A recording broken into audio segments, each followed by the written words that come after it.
निद्रा देवी जो है अपनी गोद में जब संतान को ले लेती हैं तो वे जैसे माँ संतान का जो संबंध है ना वात्सल्य का, तो बेटा माँ की गोद में है, सबसे ज्यादा सुख पा रहा है, उस समय वो वात्सल्य पा रहा है माँ का, ठीक है। उस समय माँ उसे दुलार कर रही है, बिल्कुल ठीक ऐसे ही निद्रा देवी अपनी गोद में जब बच्चे को लेती हैं तो वो निद्रा में चला जाता है। और उस समय यदि कोई जगाए तो बोले निद्रा से जगाने वाले को नरक जाना पड़ता है, लेकिन चार को जगाने का दोष नहीं रहता। एक विद्यार्थी को, एक द्वारपाल यानी चौकीदार को, जो गार्ड होते हैं ना, जो हमारी कॉलोनियों में रहते हैं, और एक घर के मुखिया को, और एक जो भूखा सो गया हो, या एक और इसमें तर्क निकलता है कि या सोए हुए यानी जो भगवान के मार्ग को छोड़ करके सो रहे हैं, इस ईश्वर के नाम को छोड़कर सो गए हैं, माया में डूबे हुए हैं, उनको माया से बाहर निकालने का भी दोष नहीं लगता।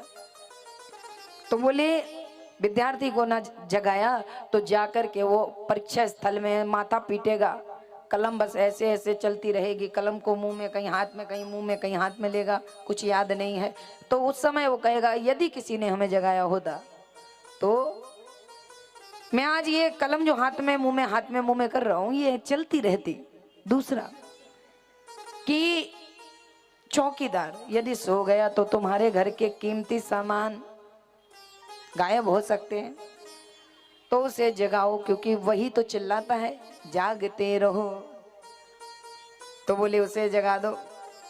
जो हमारे गांव में घूमते रहते हैं ना, या फिर किसी कॉलोनी में रहते हैं, उन्हें जगाने का कोई दोष नहीं। तीसरा बोले घर का मुखिया मानो सो रहा है और बेटे के देखने वाले आ गए, बड़ी मुश्किल में शादी लगी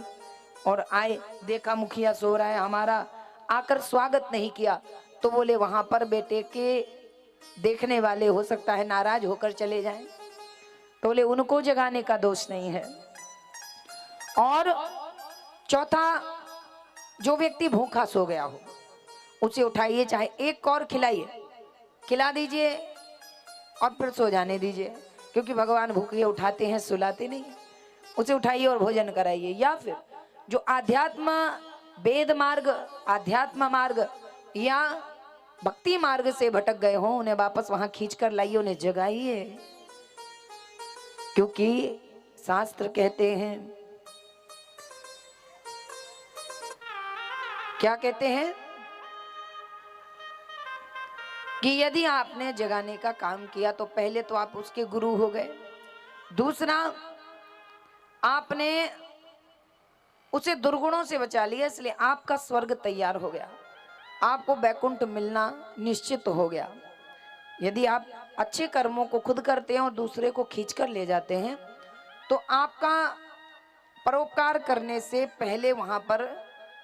भक्ति मार्ग तो निश्चित दृढ़ हो ही गया, लेकिन आपका भी वैकुंठ तैयार हो गया। अच्छा एक बात बताओ, हमारे शरीर में पाप कहां से